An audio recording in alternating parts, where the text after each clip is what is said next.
All right. Good morning, Mr. Kwan. Today Morning. is February 14th, 2022, 12:30 p.m. Central Time and 8:30 in the morning, Hawaii time. Mr. Kwan, Happy just Valentine's Day. yes, happy Valentine's Day. Mr. Kwan, just to confirm, do you consent to being recorded for this interview? Yes. Awesome. All right, so we'll start at the very beginning of your life. Where were you Okay. born and what was your childhood like? Okay. I was born in Houston, Texas, and my childhood, my parents owned a family-owned grocery store, so that played a large part in my childhood because our house was attached to our grocery store, and so you really couldn't get away from it. Um, but I like to think it was a positive thing because it kept our family close together, and it taught us a sense of responsibility that after we got done with school, we would come home and work in the store and learn the value of money and hard work and responsibility. So that in a nutshell is what I can think of when I think of my childhood. Sure, yeah. What about your education? Did you stay at the same school your entire during like elementary Let's school? see. My elementary school, yes, from kindergarten through sixth grade, I was at a place called Andrew Briscoe Elementary, and it wasn't close enough for us to walk to, so my parents would have to drop us off at school. And then in junior high, I went to Jackson Junior High for my first 2 years, and then I went to a place called Hartman for my last year before going to Milby High School, and I stayed there at Milby for 3 years. See, awesome. So you were born and raised in Houston, right? As you Mhm. said, Yes, and you went to UT Austin, is that correct? yes, yes, But you've spent your entire career outside of Texas. So do you still have any family ties in Houston or Texas in general? yes. My mother still lives in Houston, along with my four siblings and some of my nieces as well. So I come back to Houston. Well, used to come at least twice a year, but because of the pandemic, I've cut back a lot. So I did come back at Labor Day, and that was the first time I'd come back in about 2 years. So yeah, but yes, I still have a lot of close friends. All my childhood friends that I grew up with. Um, we're able to stay close despite our distance and the years. Mhm. So yes, I still have a lot of ties to Houston, Texas. Great, great. And so you mentioned you went to Briscoe Elementary. I Yes. think I know where that is, but just to confirm, like in what general area of Houston did you live? And you mentioned that your family's grocery store was on Canal Street, right? Yes. Can Yes. you describe the neighborhood, like the demographics, the classes, things like that? Yeah, it was predominantly an Hispanic neighborhood. So I would say mm, 70% or more of our customers spoke Spanish. Right. So we would have to be able to speak a few words, at least in Spanish. Uh, that's the language I studied in high school, at least. But, just the numbers, the names of items, asking them if that's all they want, if they're done, just basic phrases we would have to learn. Right. So yeah, yeah. Briscoe was. I'm trying to think of what neighborhood that was. Um, I guess the Lawndale area. Gosh, there's a large cemetery nearby there too. In fact, that's Yeah. where my Yeah, father. I Yeah. think I remember because actually, small anecdote, Hmm. I'm a musician. You can see a harp in Okay. the background. Oh, yeah, I So, did. so Okay. um, I work often with kids and I go out and do community outreach. And I just went to Uh-huh. Briscoe on Oh, Friday what a and I coincidence. drove past that cemetery and I was like, oh, that's so Oh, interesting. There's a oh, cemetery right Forest by this. Forest Lawn, I think it is. Forest Lawn or I Forest Park? think, I think so. Yes. Yeah, that's not Yes, yes. Forest Hill is Forest what Hill. intersect. Okay. Yeah. Okay. Yeah, but that's cool. I was like, I wonder if that's the same Briscoe. So Yeah. that's Yeah, it that's nice. is. That's a It's cool nice to know connection. it's still there. I Yeah, wasn't sure if it's still yeah, there. yeah, Okay. and tons of Spanish speaking kids. I think that when I went there, I saw that it was officially a dual language academy now. Oh, So okay. Okay. everything, yes, Spanish and English. Uh, What's your most profound memory about Houston, if you had to pick one?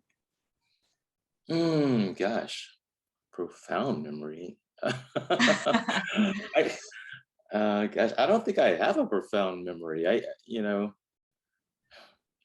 mean, it's just, I think of it very fondly. A lot of great memories of growing up there. Yeah. Again, our family was pretty close, had a lot of great friends, so we all hung out together. Um, we all grew up, there was a Chinese, well, there still is a Chinese Baptist church that a lot of my friends and family went to. So that's where we spent a lot of our social life, the people we would date and hang out with. Um, so yeah, I don't know if a profound memory, but when I think of Houston, again, I think of it um with a smile on my face. I think of it, a lot of great things happen there. Yeah. So you mentioned Chinese Baptist Church. Mhm. Did you and your family go? And is that the Chinese Baptist Church on Brogdon? Yes, it eventually became the church on Brogdon. I think it used to be on Chartress, Okay. um, near the George Brown Convention Center. It's no longer there. It, got uh, demolished and everything like that. Mhm. But back in the day when I was young, it was um, it was near. There may be still be some remnants of an old Chinatown near downtown Houston. It was right near there, and so, but it eventually moved. I think I was maybe in high school or so. Then when they moved to Brockton, Mhm. and yeah, so that's the same church. Yes. Great. Yeah, I go to CBC, and Oh, you go to my family CBC. goes to Okay. All CBC. right.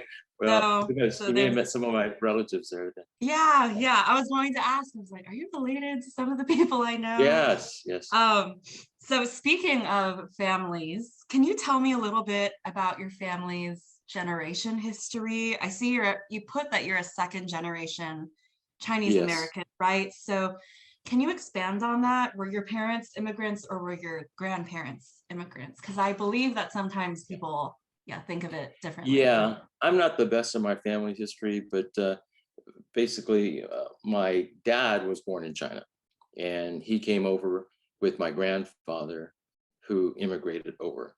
Okay. This, I think, back in the 1930s. My mother was born in Augusta, Georgia, so she was, uh, you know, born in this country. Hmm. So, and then they met kind of around World War II time. Wow. Um, yeah, okay, if you can follow this, my mom's sister knew my dad's cousin. Okay. Yeah, something like that. Yeah. Anyway, they had mutual relatives, so were relatives that knew each other. And so they brought my dad and my mom together. Mhm. And then they got married around, gosh, 44 or 46 or something. I don't know, gosh, in the 40s, late 40s. And then they first settled, well, first went back to China actually for a little while. And that's where my oldest brother was born. Mhm. And then I think because of the communist takeover in 49, they moved back to the US and originally settled in San Antonio. And that's where one of my oldest sister was born. From what I've been told, they were trying to buy property in San Antonio, and because of some racist laws, they weren't able to. And so they had relatives in Houston that said, "Why don't you come on over here instead, and you can, have a place or open a store near where we have a grocery store." And so that's what they did. And Great. I think they moved there probably in the mid 50s or so, something like that. And so that's why we wound up in Houston. Yeah, yeah, that was going to be my next question because like China, then Augusta, Georgia, and then San Antonio. Yeah, yeah. So can you tell me a little bit about your family? Are you close or were you close growing up? Yeah. So you mentioned that you have four siblings, so Yeah. curious about that. We were all pretty close. There's I don't know, it was kind of like a demarcation between first there's a son and then my two sisters. Okay.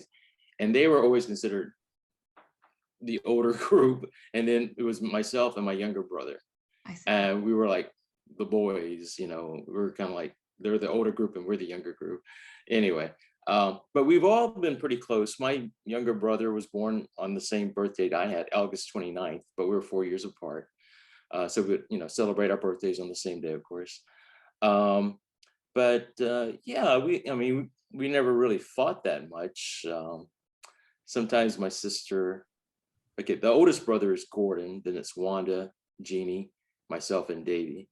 And I know my sister Jeannie would tease me sometimes. She would say, "Oh yeah, you were, excuse me, like the golden child." Yeah, I was supposed to be the golden, and she would get jealous of that. And so she sometimes, I don't know. She said one time she hit me with a 7-Up bottle one time in the head. She was so jealous of Oh me. no. I don't remember that, but we're very close now, and I mean we don't talk to each other every day or anything, but we're Mhm. close. In fact, she was in town to visit me. See, not this following weekend, the week before, she and her husband were in town, and so they stayed with me for like 5 days. Good. So yeah, we had a good friend relationship. We all played football together in the backyard.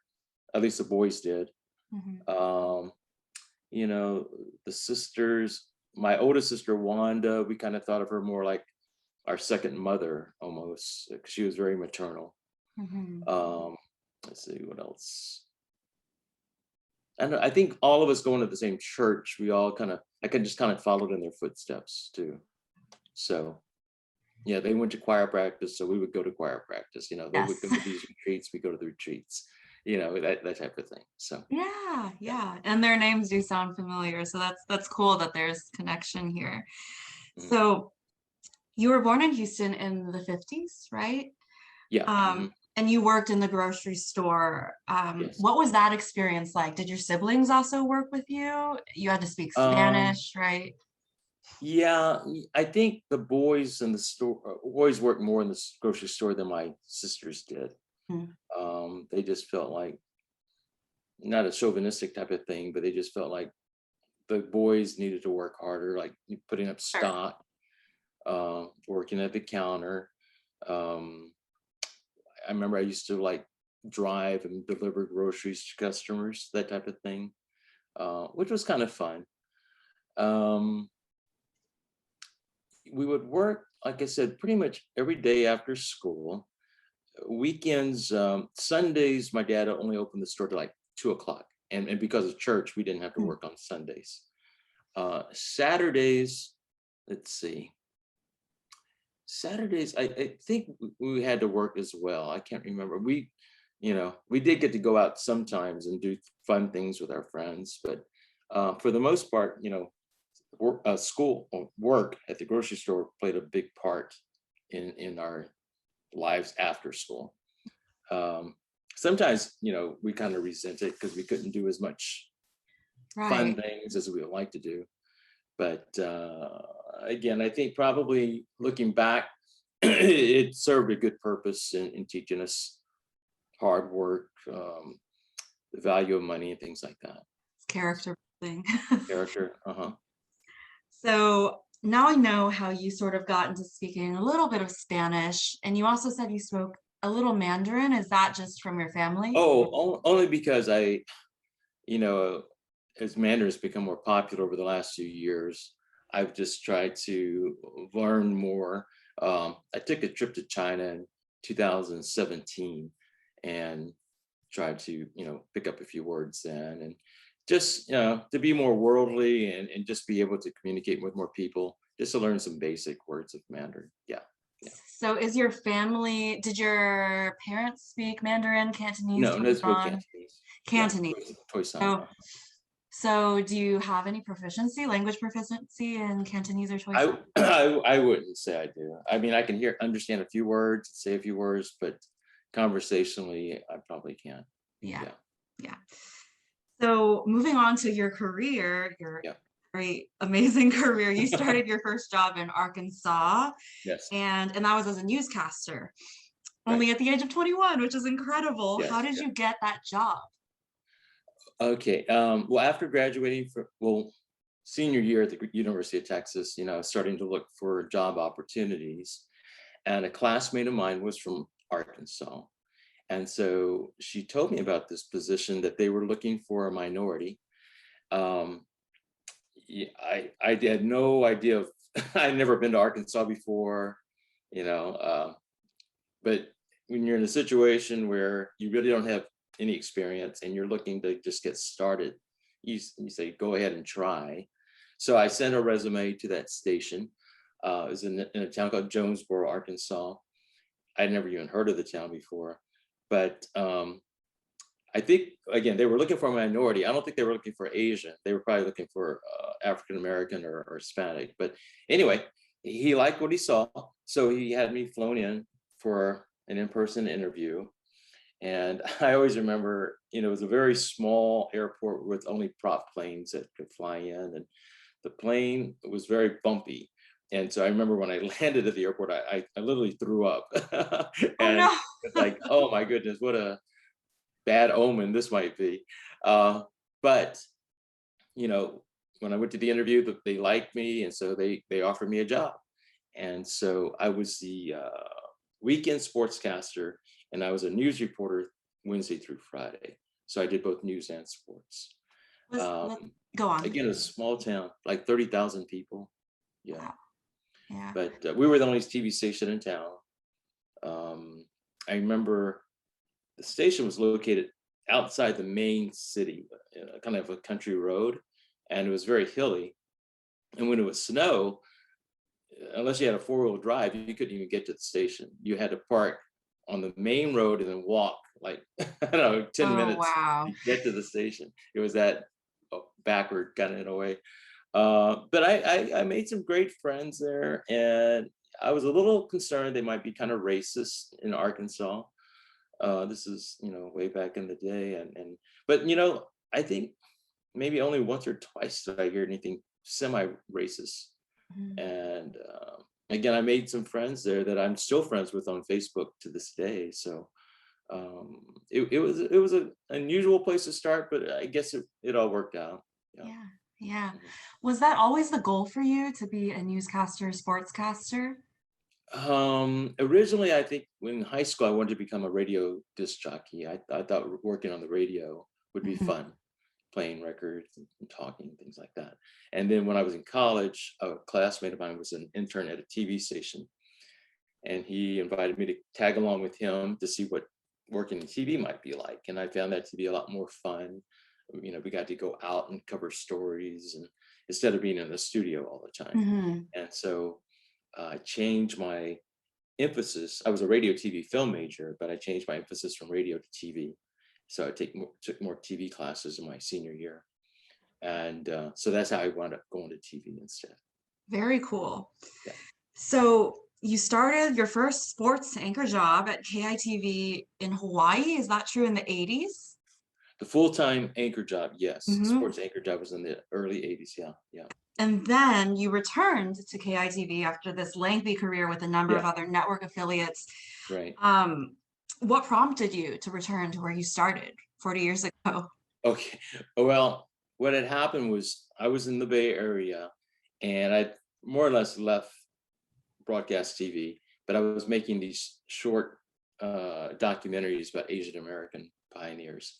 And so Honolulu has this Hawaii International Film Festival in November, and I'd never been to it before. And so I thought, oh, it'd be kind of fun to go to Hawaii on vacation and also check out the festival. I didn't have an entry in the festival, but I just thought it'd be fun to go. So I flew out here. I think I stayed almost like 3 weeks, a long time. And while I was here, I knew that an old friend of mine had become the news director at KITV, a person I'd known from the Bay Area. So while I was here on vacation, I called her up and said, hey, I'm in town for a while, let's go grab lunch. And so over lunch, she told me that the station was looking for more male Asian anchors or male anchors. They were having problems with the one that they currently had, and would I be interested in possibly coming back?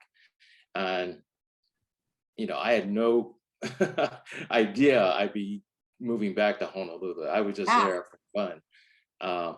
but I gave it some thought, and they offered me the news anchor position, which I had never really done. I'd always been a sportscaster before, so I thought, well, this might be a nice challenge to be a news anchor. Um, I will admit, on the mainland too, even though I was a sports anchor for many years, I was never the sports director. And I always felt I was hitting this glass ceiling where they wouldn't promote me to a certain level. But here in Hawaii, partly I guess because the large Asian population, they don't have that type of ceiling. In fact, it's a plus to be Asian here. So anyway, so you offered me the position, and after some thought and some negotiation, then I decided, okay, I'm going to do this and try it, see how it goes. So Yeah. so I signed a 2-year contract. My 2-year anniversary just passed last week. So anyway, they signed me for 2 more years, Mhm. and so we'll see how it goes after that. Congrats. What is so special about KITV, in your opinion? So you're a news anchor. How Yeah. is this position significant? Is it significantly different from being a sportscaster?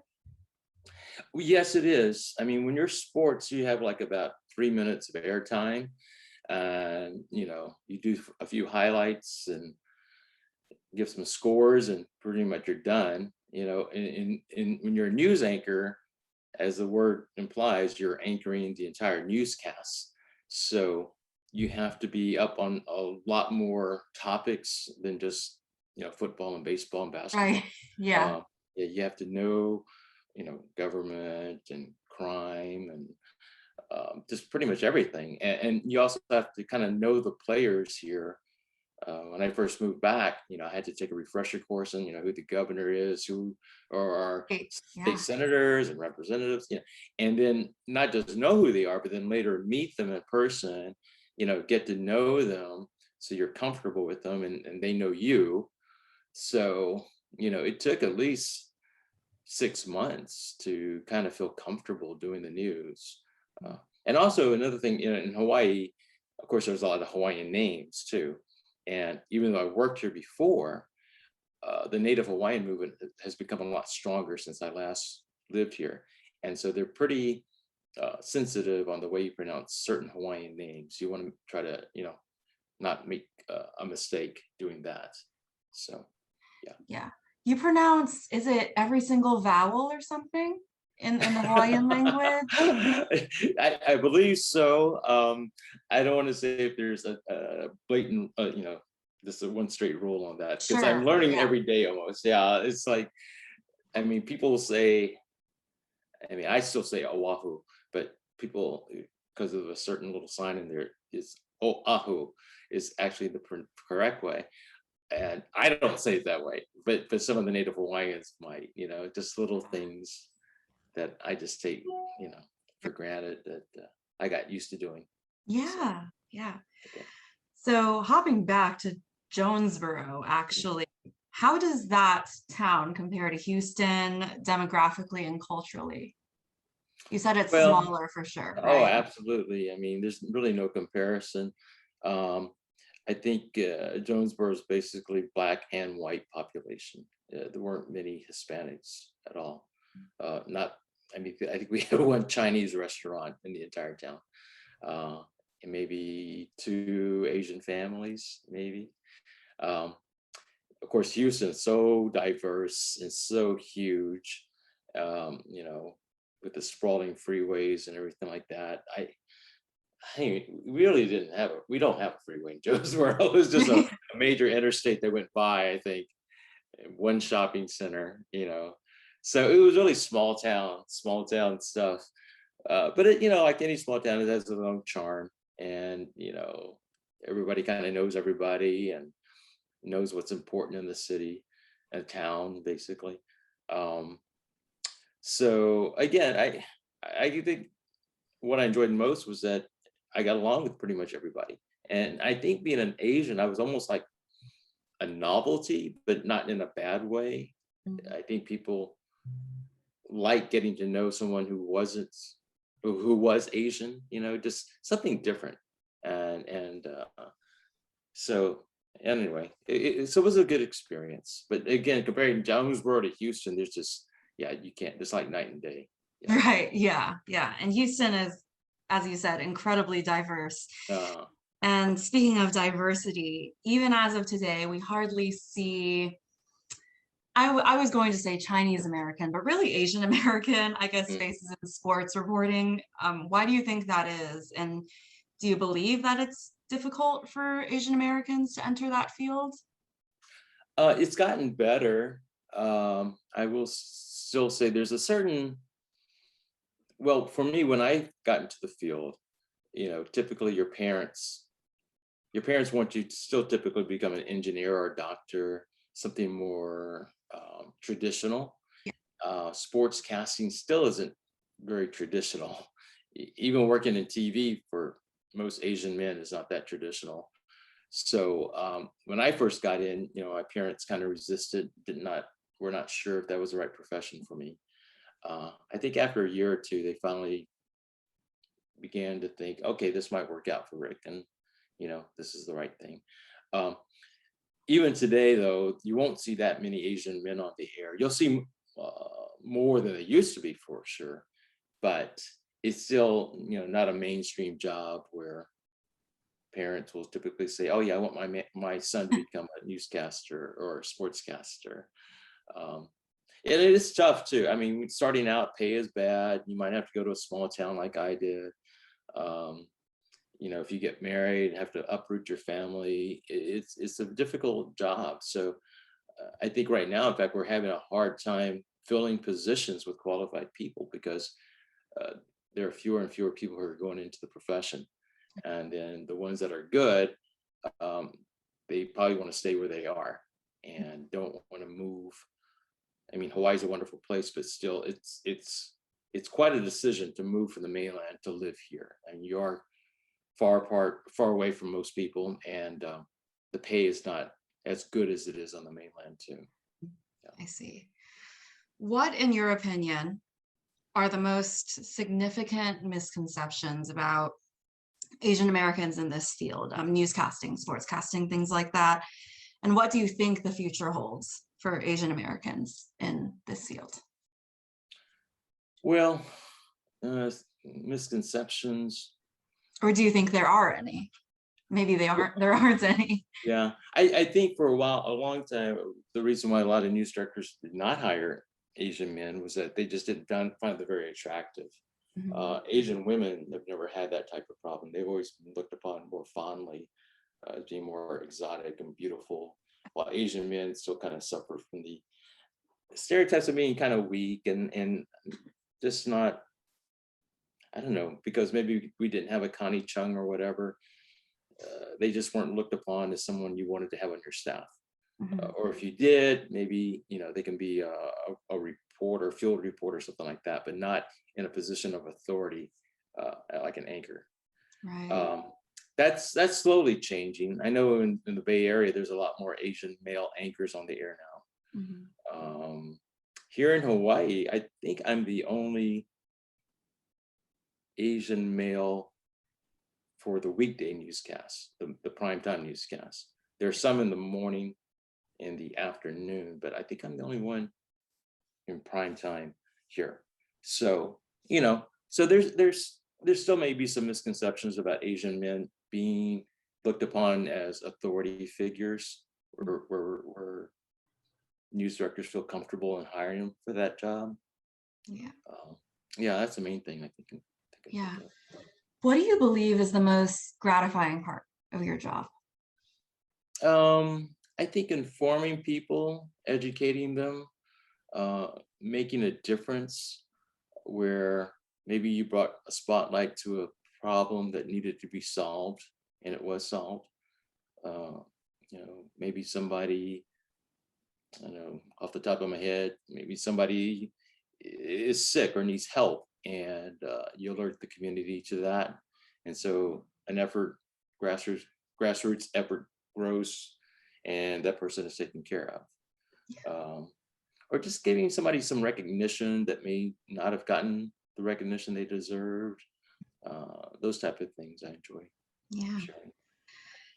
So out of your entire sports reporting career, you spent over 20 years with KPIX, right? The San Mhm.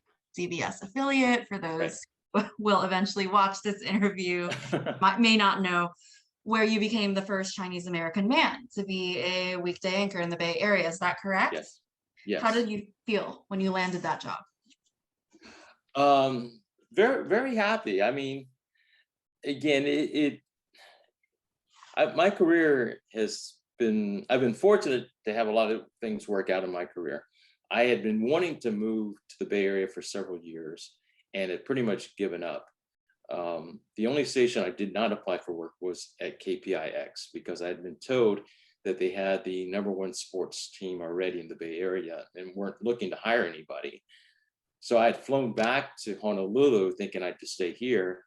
And on my answering machine was a voicemail from KPIX. And it turned out um, their sports director had gone on vacation in Hawaii and seen me on the air. And a producer called and said, "Hey, we're looking to add a number 3 guy to our sports staff. Would you be interested?"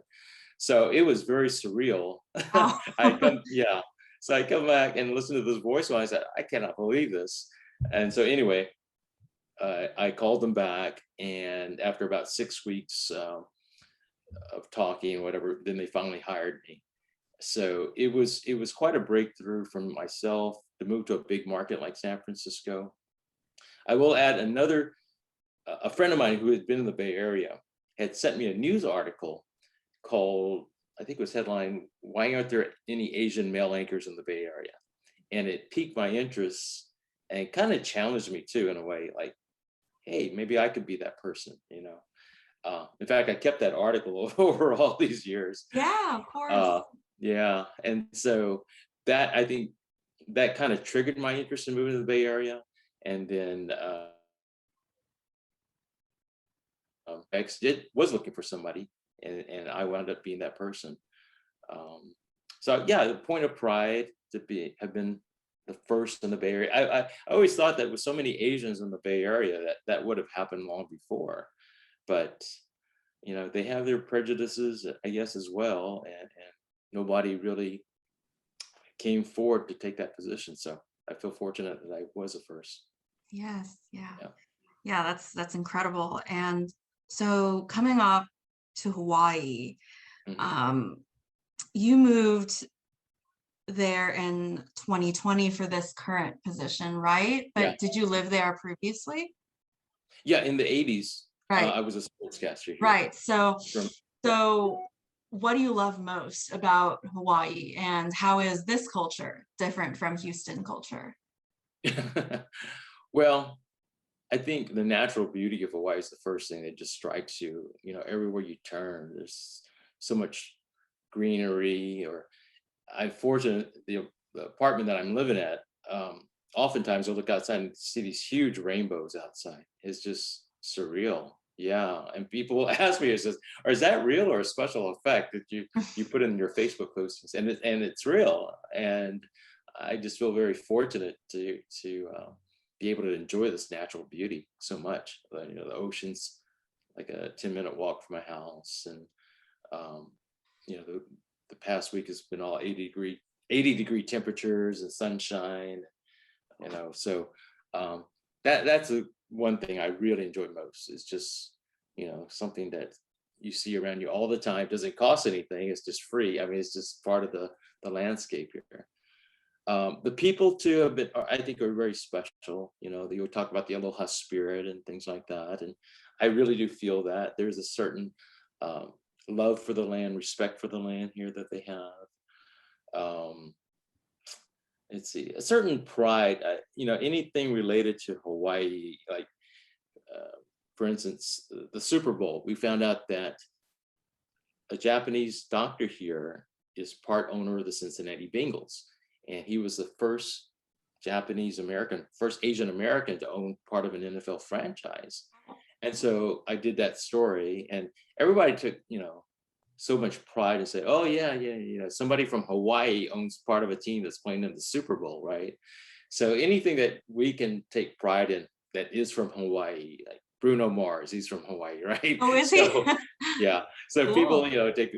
So there's a real sense of pride of anything that comes from Hawaii that makes it big. We like that. So Mm. anyway, so the people are very special here too. Compared to Houston, we're an island. We're limited in how far we can go. You can probably go around the whole island in about an hour and a half. Houston, you can just keep driving forever, and Up. wide open spaces, right? So we're limited in our land. Um, Houston, let's see, the topography is pretty much all flat. Here we have a lot of mountains and hiking trails, and of course the oceans all around us. So it's a lot different from that too. I remember when we were small, we used to like go to Galveston for Yes. our getaways, right? And the water there, for compared to the water here, is like so different. Yeah, the water. I just took my sister to a place called Hanama Bay, which is a preserve, and the water's like just crystal clear there, and you see these saltwater fish like a foot and a half long just swimming next to you. Is just very surreal almost. It's so beautiful to see that, and you wouldn't see that, of course, in Galveston, right? So No, not at all. big difference. Yes. Yeah. I went to Hawaii once in Uh-huh. 2010, and it was just the most incredible experience seeing the beaches, and you see it in pictures, but it never really Right. compares to the feeling you get when Yeah. you're standing there, and the water, you're right, is just so incredibly clear, and Uh-huh. like you just stick your foot in, and then there are all these fish there suddenly, and Right.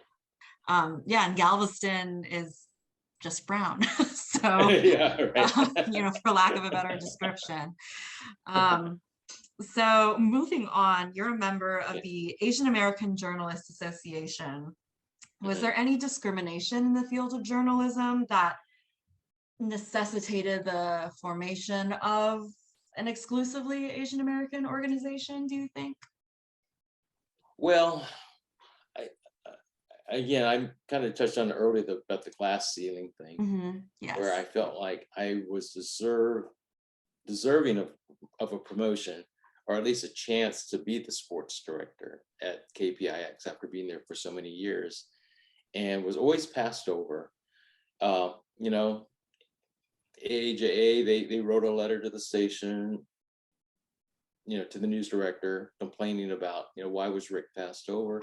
It didn't do any good, but that's what the organization is there for, to try to help promote Asian American talent, and when things are wrong, try to right those things. I think there's still a place for it though, as far as a mentorship program, just being as some type of voice for Asian American journalists. I think that's needed still.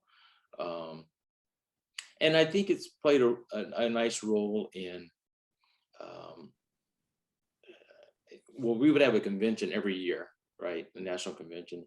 It gave us a chance to kind of like share our stories with each other, and kind of, reaffirm that, hey, we're not the only ones going through this type of stuff, um, and maybe, share job leads, whatever, if someone's wanted to move to another market.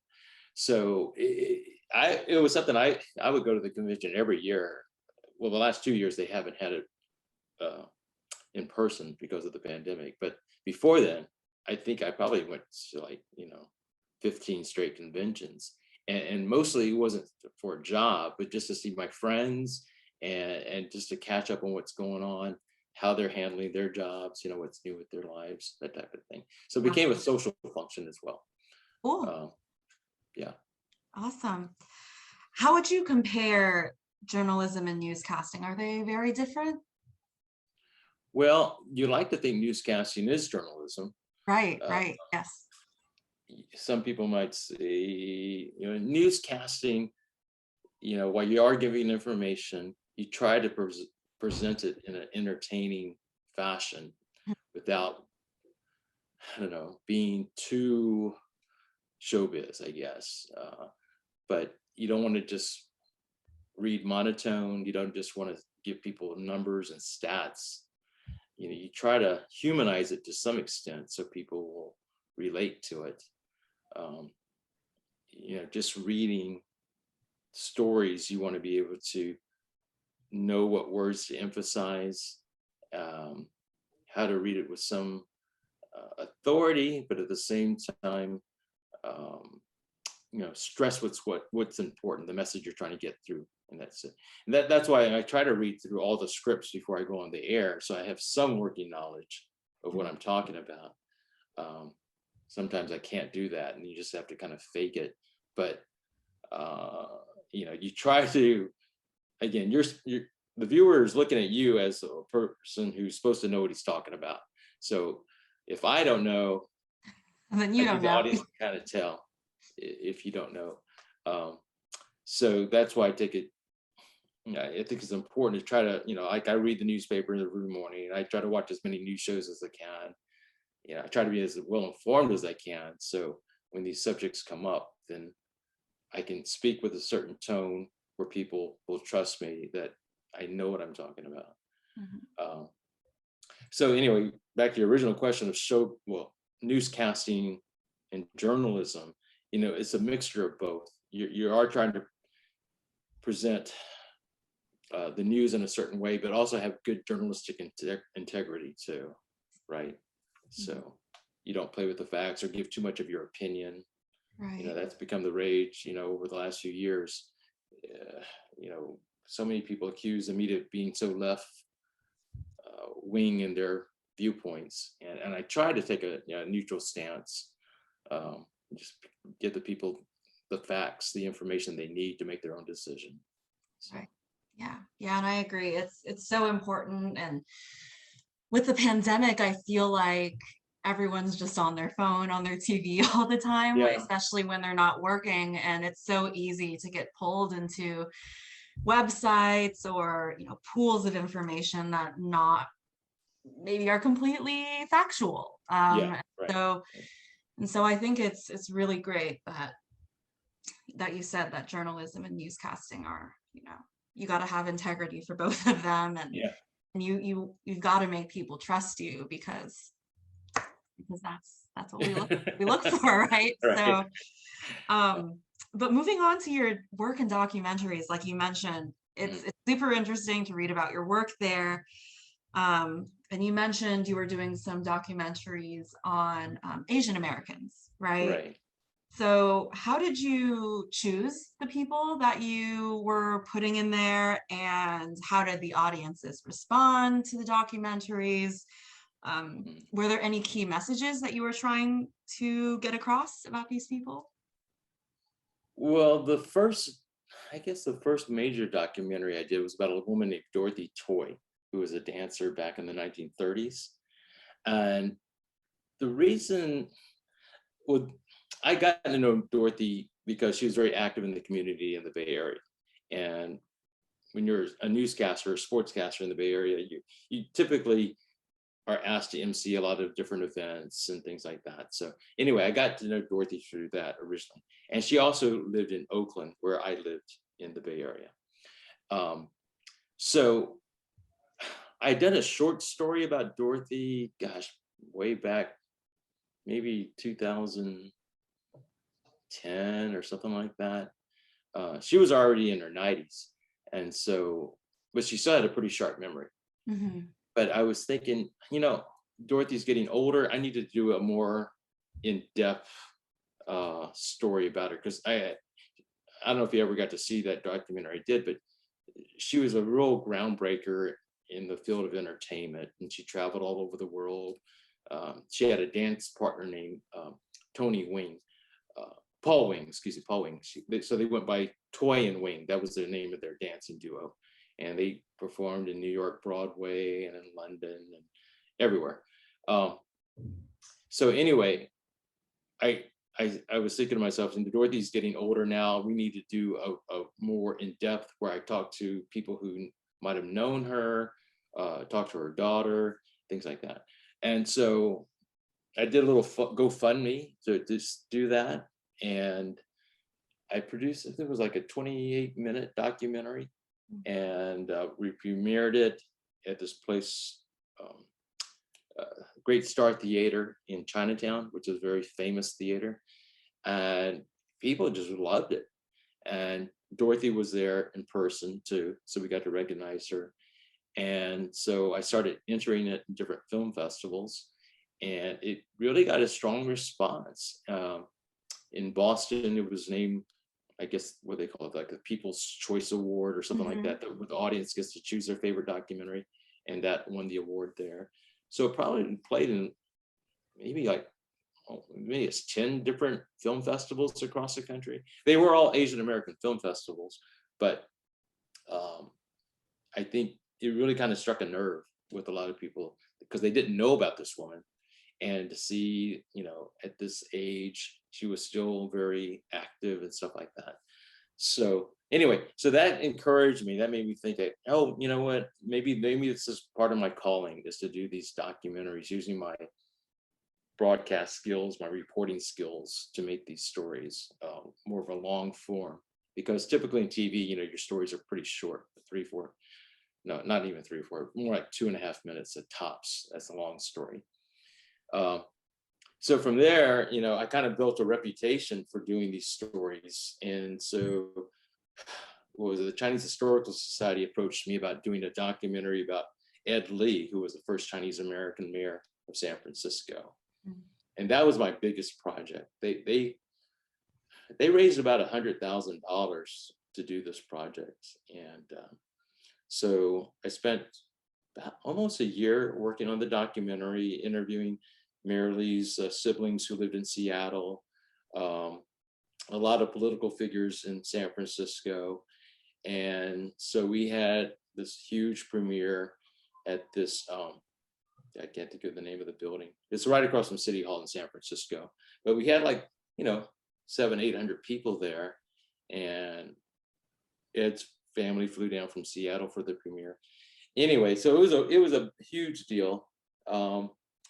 And so, yeah, so I guess each step of the way, I just got more encouraged that I enjoy doing these things. I enjoy telling these stories. And by the response from people, it just encouraged me to do even more. Yeah. Right. Yeah. And people really, really seem hungry for it, especially as there's this sort of resurgence, I think, in like interest in culture and Yeah. grounding yourself in your heritage. Um, Right. so continuing on that topic, can you tell me a little bit more about your current project on YC Hong, who is the first Chinese American immigration attorney in California?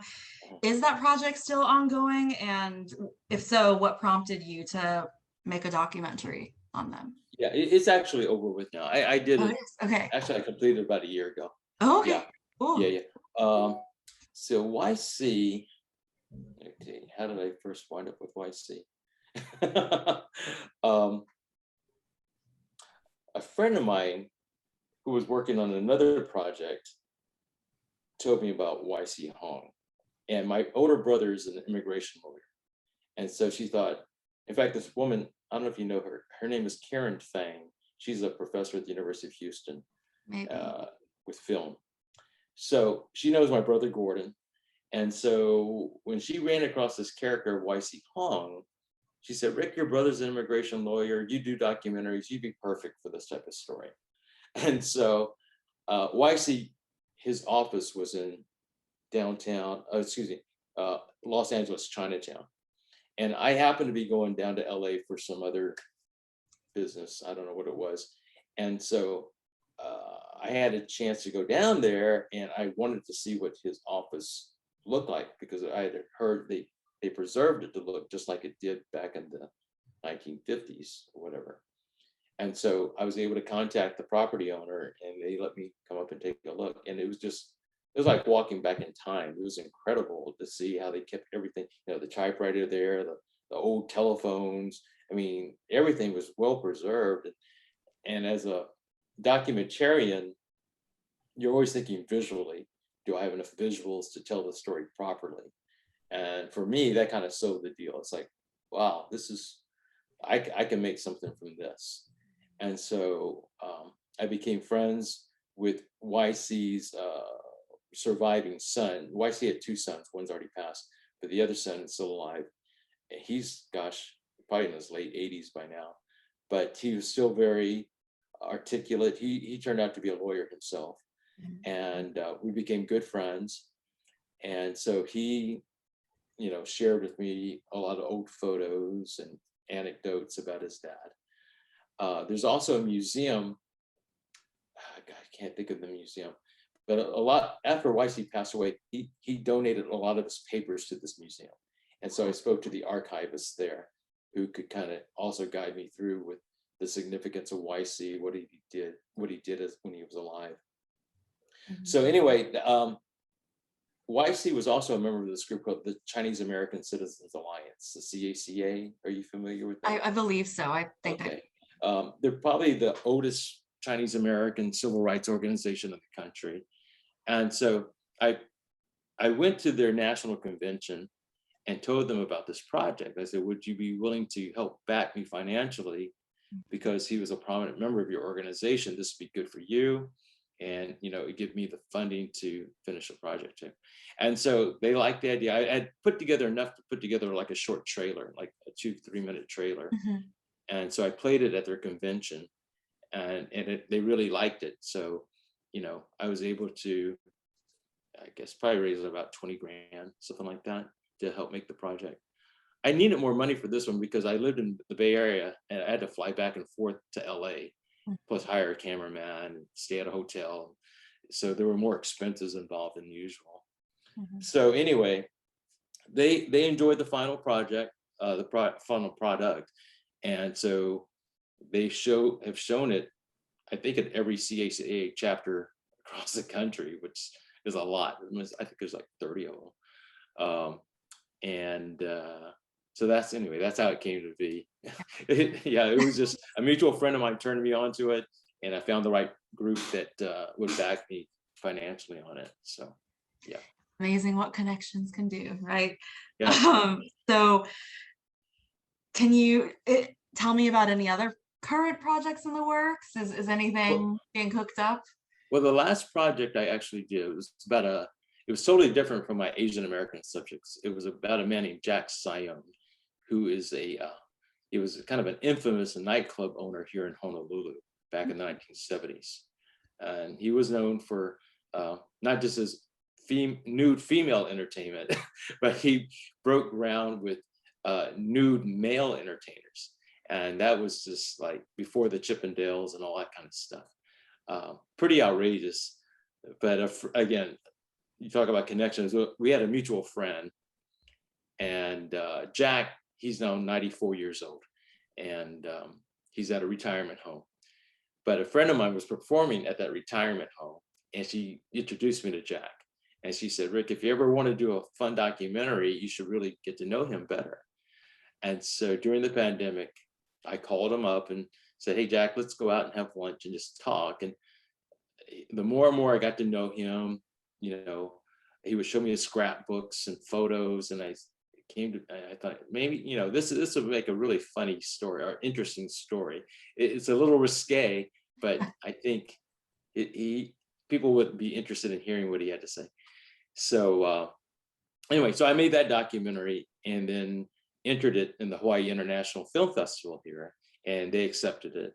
And so they showed it in November at a movie theater, and it's gotten a really good response. People, it's called Honolulu's Naughtiest Nightclub Owner. And yeah, it's gotten a lot of interest. I think as the pandemic eases, we'll show it more here locally. But it's funny, I just got contacted by a small film festival in Italy. In fact, they had seen it on a website, on the Hawaii International Film Festival website, and they wanted to show it. So I entered it over there too. And so, wow, cool, awesome. Yeah. Moving across the world, making waves. Yeah.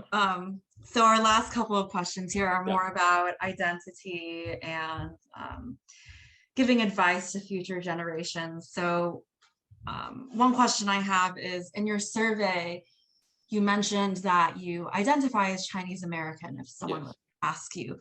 Mhm. Would you also describe yourself as like generally Asian American? And what does it mean to you to identify with either of those labels?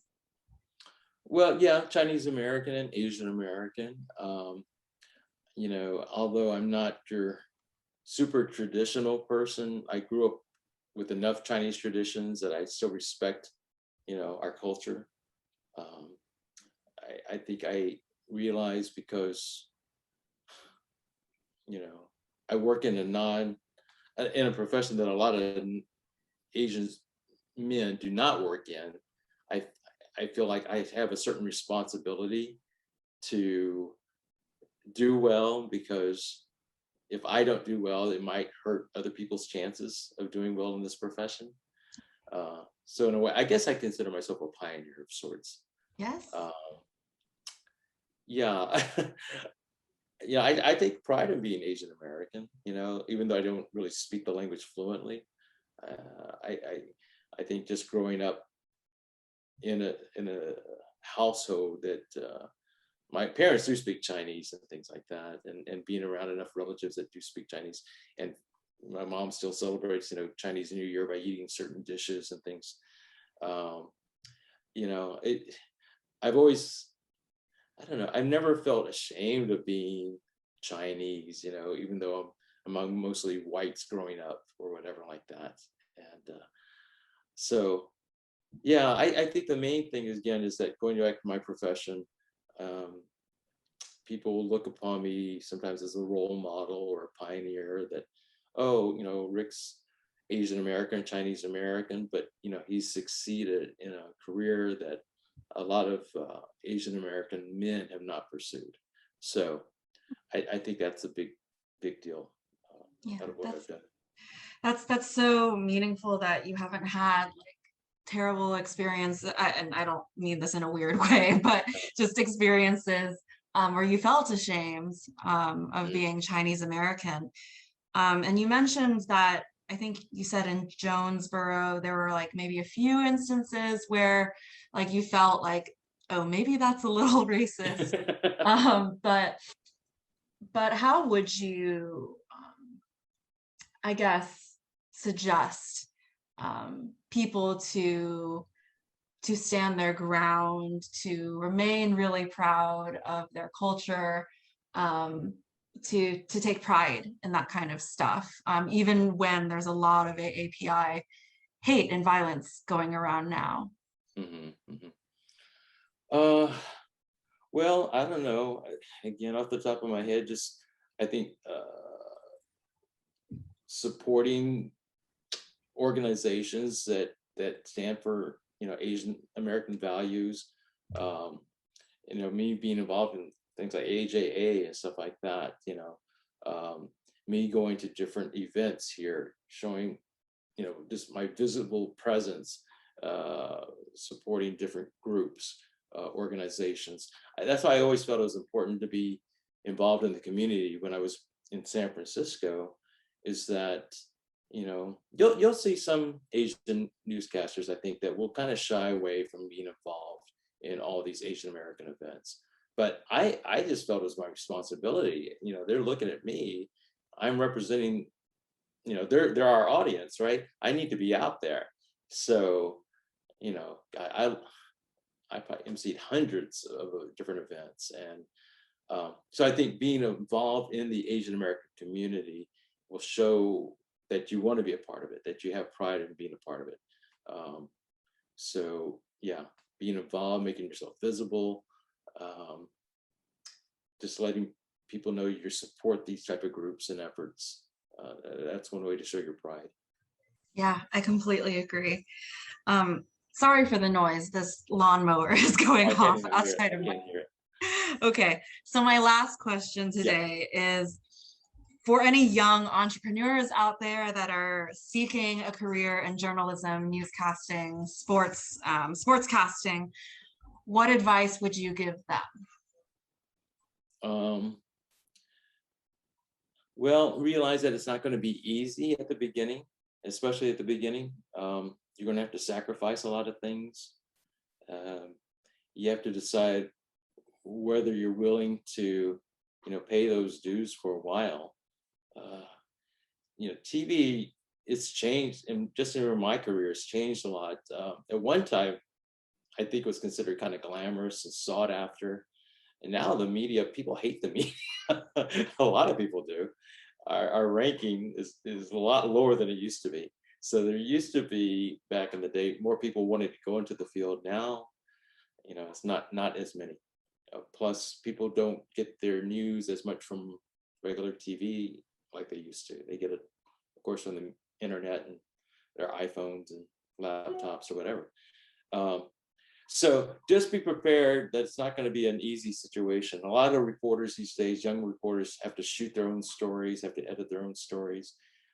When I started, I got to go out with a cameraman. I had a cameraman kind of looking after my back and just helping me. Most young reporters have to do everything themselves, which it can hurt the quality of the story. When you're doing so many jobs at one time, it's hard. So just prepared. It's not all glamour. And you're going to have to pay some dues and work your way up and make some sacrifices, work the weird hours, be chasing down stories in the middle of the night. Yeah, just be prepared for that. But if you succeed, I think the rewards are still there. You get a lot of satisfaction, again, of making a difference, of, perhaps righting a wrong, making difference in people's lives by telling their stories and things like that. I mean, even though our audience isn't as big as it used to be, it is still pretty big out there. I mean, people still watch, and you can make a larger difference because TV reaches so many people, even though, again, it doesn't reach as many as it used to. So hang in there, try to make friends with other journalists so you don't feel like you're alone. Just be willing to find a mentor if you can. I know when I first started, I didn't know really how to write for TV. My scripts were way too long, and so I showed it to a gentleman who had been in the newsroom for a lot longer than I had, and he was able to scratch out stuff like, okay, you don't need that, you don't need that. You can say this in a lot shorter way. So don't try to find a mentor to help you. Don't take too much pride in yourself saying, I don't need any help. We all need help. We gotta get better. So that helped me when I first started. So anyway, I'm kind of rambling there. I'm No, sorry. no, not at But all. I I'm just appreciate trying to it. think off the top of my head what I can say. But those are some of the things. Great. It's not going to be easy. Get a mentor. Yeah. Yes, and it's all worth it. Is there anything else that I didn't cover that you would like to talk about or tell our future viewers? No, again, I've just been very fortunate in my career. TV, it can be a real crapshoot sometimes. You might wind up, stuck in Bismarck, North Dakota forever or whatever. When I was working in Arkansas, I wasn't sure if this was still going to be the right career for me. A friend of mine had invited me to her graduation at the University of Hawaii. So I took a break and came out for that. And by coincidence, the week I was here for her graduation, KITV was holding auditions for a weekend sportscasting job. I had no idea that that would be going on because I had been told there were no job openings here. So I went to the audition while I was on vacation here and wound up getting the job on my last day of vacation here. And then, as I mentioned earlier, when I moved to the Bay Area, it's only because their sportscaster had seen me on TV here, again, kind of a kismet type of thing where it just happened. And then again, my last trip in getting the job in KITV where I am now, it was only because I came out for that film festival and had lunch with this news director, and she told me about the job. So, all along the way, doors have opened. I don't know if it's God looking after me or just I was supposed to be here, right time, right place. Sometimes that can be more important than being talented. Just, you just don't know what's going to happen. So you have to be open to those opportunities, I guess, and know that some things are beyond your control, but I feel happy that I'm in the right place where I'm supposed to be right now. That gives me a lot of peace of mind. Yeah. So. Yeah, and then you're also in one of the most beautiful places in the world, Right, so exactly, that helps, exactly. I'm sure. Yeah, it does help. Yeah, But I had a couple years, I had no clue that I'd ever be back here. Yeah, yeah, I did. But things worked out for a reason, I think. yeah, I So, think so. Well, thank you so much, Mr. Kwan, for your okay, time. I know you're a right. very busy man, so I'll let you get on with your day, Okay, but HAAA thanks you for your okay. time, and for your opinions and for your stories and um, really for your, your being a pioneer, as you so beautifully said. Representation really does matter, um, and I'm sure that people, who watch this and in 2 months or in 2 years or in 2 decades will be inspired by you. So thank you for all you've done. Okay, my pleasure. Thank you so much, Kelsey.